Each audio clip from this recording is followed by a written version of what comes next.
Welcome to this explainer. I am absolutely thrilled to share this with you today because honestly, we are looking at a massive fundamental shift in how profitable music festivals must operate right now. If you've been paying attention to live entertainment, well, you know the stakes have literally never been higher.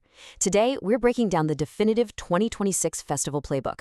We're drawing directly from the latest industry data, financial structures, and the actual operational strategies that separate the sold-out successes from the absolute financial disasters.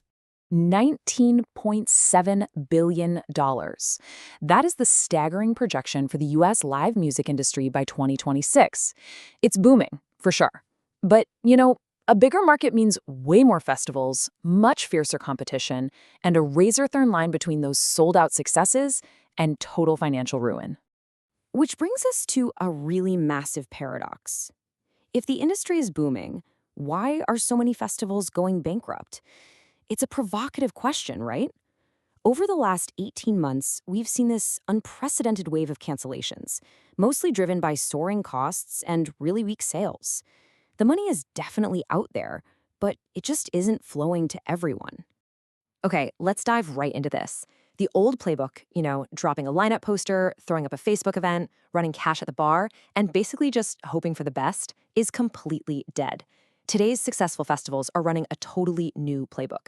We're talking sequenced marketing campaigns, first-party data loops to track every single dollar, and modern tech like RFID to maximize on-site spending. It is a completely modern operational stack. So, to really understand this shift, we're going to navigate the whole chronological life cycle of a modern festival. First, we'll look at the 2026 festival landscape. Number 2, booking without going broke. 3, the marketing playbook. 4, the cashless revolution. And finally, settlement in the future. All right, Section 1, the 2026 festival landscape.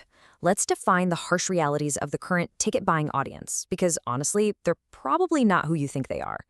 There is a staggering truth hidden in the data right now. For most festivals, roughly 80% of attendees are brand new, net new. Only 12 to 17% are actual repeat buyers. I mean, this completely shatters the whole myth of the loyal returning audience. If your financial forecast assumes last year's email list is going to carry your next on-sale, you're already playing from way behind. So, knowing you have to fight for new fans, how exactly do you build a lineup to attract them without bankrupting the whole event before the gates even open? That brings us to Section 2, booking without going broke. Pretty much every artist deal is a variation of these 5 core structures. You've got your flat guarantee, which provides a fixed fee, pretty standard for festivals. A straight percentage takes a cut from the very first dollar. Then there's a versus deal that offers a guaranteed floor or a percentage of net revenue, whichever's greater. A threshold deal gives a guarantee plus a percentage above a defined break-even point. And lastly, back-end kickers offer a slice of the total profitability. As an organizer, mixing these up, like, say, confusing a versus deal with a threshold deal, is just an absolute fast track to disaster. But look, the fee is really only half the battle. You also have to aggressively protect your ticket sales using a radius clause. This restriction basically stops an artist from playing right down the street a week before your festival. Standard protection locks them out for up to 150 miles for maybe 60 to 90 days before and 30 to 60 days after your event. You absolutely have to ask the agent about existing tour conflicts before you sign anything, or you seriously risk cannibalizing your own audience. Okay, and here is where I need to urgently warn you about MFN, or the Most Favored Nations Clause. This is huge. If you sign headliner A for $80,000 with an MFN clause, and then later you signed comparably billed headliner B for $95,000, guess what? You automatically owe headliner A an additional $15,000. Signing sequential headliners with an MFN clause can trigger this massive domino effect of automatic obligations. It can literally inflate your talent costs by tens of thousands of dollars completely by accident. You absolutely must negotiate your headliners in parallel. So what exactly are you paying a percentage of? Well, the crucial point here is NBOR, net box office receipts. This is your gross ticket revenue minus clearly defined deductions, things like taxes and platform fees. Failing to clearly define this isn't just a minor oversight, it's a very costly dispute deferred straight to settlement night. On just a $250,000 event, the gap between gross and properly defined net can easily be $50,000. All right, Section 3, the marketing playbook. With the talent locked in safely and your contracts totally airtight, it's time to actually sell those tickets. Because in 2026, just dropping a poster on social media is absolutely not going to cut it anymore. In the modern playbook, you don't market in single posts. You map it out into 4 distinct phases to sustain momentum. First, you have the pre-announce phase to capture emails. Second, the massive lineup and on-sale spike. But the trap here is phase 3, the sustain phase. This is where most festivals just go totally dark and lose all their momentum. You have to run mid-campaign content and targeted retargeting ads to bridge that huge gap over to phase 4, the closing surge, which is all about leveraging those last-minute travel decisions. Now, we actually measure all those phases using CPTS, cost per ticket sold. It's really straightforward. It's just your total marketing spend on a specific channel divided by the actual tickets it sold. Say you spend 40 grand on meta ads to sell 500 tickets, your CPTS is $80.